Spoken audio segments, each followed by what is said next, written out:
Hello, my name is Dr. Yazdani, and in this video I'm going to be answering a common question I received, which is, how did you become a chiropractor? And really, this story starts in 2017.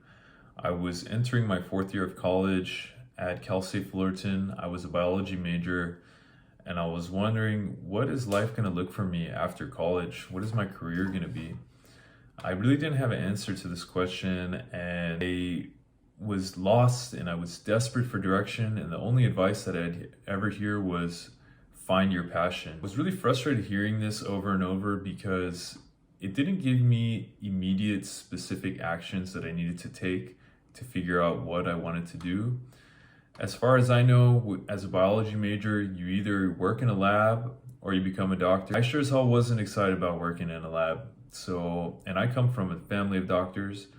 So that's where I decided to start my search. I started by reaching out to various types of doctors and asking to shadow them, starting with a veterinarian, an orthodontist, and an optometrist, and none of them were really resonating with me, and I was becoming increasingly frustrated. The stress was causing this terrible tightness in my upper back, as well as sharp piercing pains in the back of my neck, head and neck, where I would briefly lose my vision, almost as if a mirror was reflecting off the sun into my eyes. I took treatment for this and ended up buying a Groupon for a chiropractic visit and 1-hour massage. And I had no experience with a chiropractor prior to this, and nor did I know one. The doctor worked primarily on my neck and adjusted my back, and the massage focused on my traps and upper shoulders here. And I was pretty sore for a couple days afterwards, but I noticed that the sharp pain ceased, and I definitely had a lot less tension in my upper back and traps here.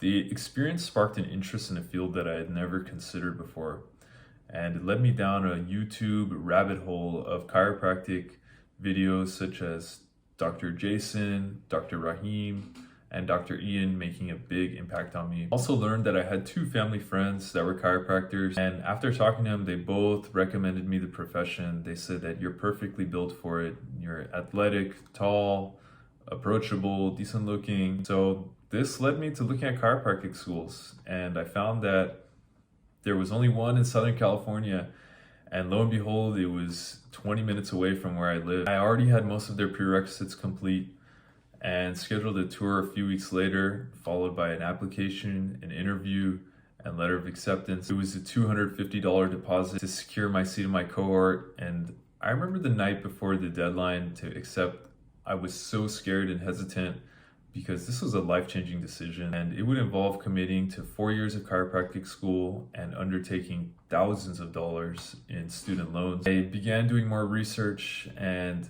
reading online and found websites portraying chiropractors negatively, calling them fake doctors, quacks, endless fighting with insurance companies for payment, and generally unhappy with their choice to be in the profession. It was discouraging. I remember calling my mom that night and told her what I had found, and thankfully she reassured me that I would be a great doctor, that my patients would love me, and that in any profession there are people who do not belong. This was enough reassurance for me to submit my $250 deposit and confirm my seat in the SCU class of 2021. Upon arrival of my first day and meeting my peers, I was happy to see that many of my classmates had similar hobbies and interests to me, and they were the type of friends that I'd always been longing for: healthy, outgoing, social. However, as I went through chiro school, I still had my doubts and was always wondering if I was in the right profession.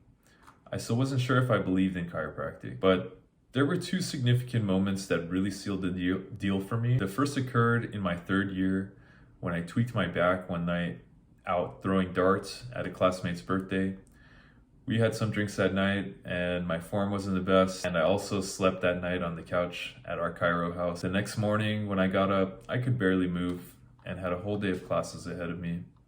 I sat extremely uncomfortably the first half of the day, and luckily during our lunch, I saw my classmate passing by in the parking lot. He had a Toyota Tacoma pickup truck and adjusted me right there on the back of the tailgate of his truck.